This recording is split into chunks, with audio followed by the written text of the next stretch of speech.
Assalamualaikum warahmatullahi wabarakatuh. Halo anak-anak, apa kabar hari ini?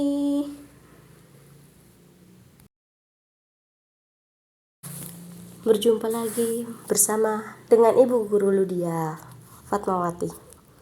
Hari ini kita belajar IPS tentang alam Indonesia bab 8, topik A, ragam bentang alam di Indonesia.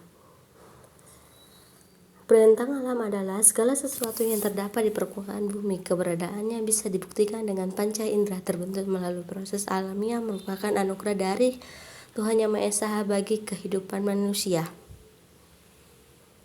Bentang alam dapat disebut juga dengan ketampangan alam. Setiap daerah mempunyai kenampakan alam yang berbeda-beda.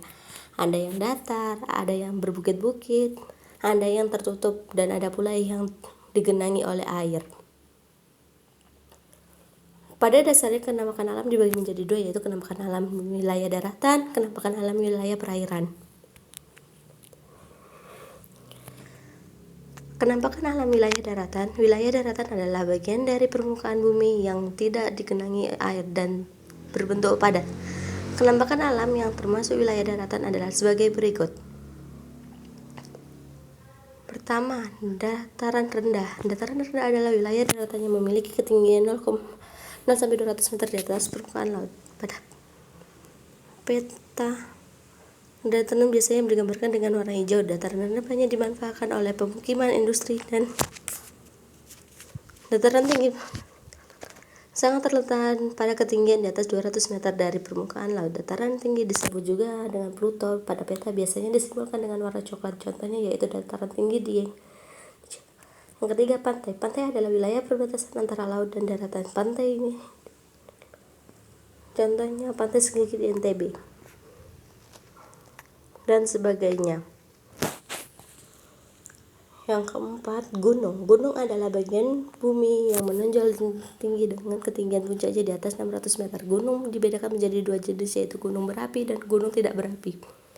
Gunung berapi yaitu gunung yang masih aktif dan sewaktu-waktu dapat meletus. Contohnya gunung berapi di Jawa Tengah, gunung Semeru di Jawa Timur. Gunung tidak berapi yaitu yang gunung yang sudah tidak aktif. Gunung yang tidak berapi ini disebut dengan gunung mati. Contohnya gunung Muria di 5 pegunungan. Pegunungan adalah rangkai gunung yang menyambung satu sama lain. Pegunungan sering dimanfaatkan dengan komoditas lain karena udaranya sejuk, juga karena pemandangannya sangat indah. Contohnya pegunungan Dieng di Jawa Tengah, pegunungan Jayawijaya di Papua, dan sebagainya. 6. Tanjung. Tanjung merupakan daratan yang menjorok ke permukaan. Tanjung kadang disebut juga semenanjung. Contohnya Tanjung Perak di Surabaya, Tanjung Batu di Kalimantan Utara, dan sebagainya. 7. Delta. Delta adalah daratan yang di tengah sungai, biasanya di muara sungai. Contohnya delta Sungai Bengawan Solo yang bermuara di Laut Jawa, dan sebagainya. Kenampakan alam wilayah perairan. Wilayah perairan merupakan bagian permukaan bumi yang tergenangi oleh kenampakan alam tersebut adalah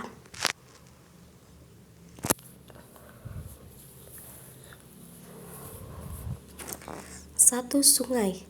Sungai adalah aliran air yang panjang yang berasal dari mata air dan bermuara atau berakhir di laut. Sungai banyak digunakan sebagai sarana transportasi dan perairan. Contohnya Sungai Kapuas di Kalimantan, Sungai Asahan di Riau, dan sebagainya. 2. Danau. Danau merupakan genangan air yang sangat luas dan dikelilingi oleh daratan. Kebanyakan danau ini adalah air tawar, biasanya digunakan sebagai tempat rekreasi dan olahraga biasa. Contohnya Tuban, Sumatera, Danau Batur di Bali, dan sebagainya. 3. Laut. Laut merupakan perairan yang sangat luas dengan ciri airnya asin. Laut banyak menghasilkan jenis ikan, udang, kerang, serta rumput. Contohnya Laut Jawa, Laut Banda, dan sebagainya. 4. Selat. Selat adalah laut sempit di antara dua pulau. Selat ada yang dibuat manusia disebut dengan terusan atau kanal.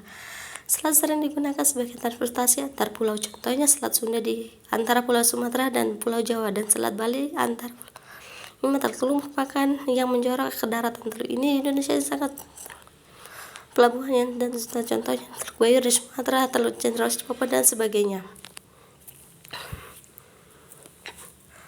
6. Rawa. Rawa adalah daerah yang digenangi air dengan tanahnya berlumpur. Rawa biasanya terdapat di daerah pantai. Keberadaan rawa sangat penting karena dapat mencegah terjadinya kerusakan dan pencemaran lingkungan. Pentingnya menjaga keindahan Dibagi 3 keindahan bentang alam Asia Tenggara adalah aset alam yang tak ternilai namun terkenal aktivitas manusia seperti penerbangan liar, pencemaran, dan alih fungsi lahan pengancam berlanjutan menjaga kelestarian alam. Mungkin itu saja yang pembelajaran kita pada siang hari ini. Jika ada salah kata, Ibu mohon maaf yang sebesar-besarnya. Wassalamualaikum warahmatullahi wabarakatuh. Selamat siang anak-anak. Ini adalah media sederhana yang Ibu bikin.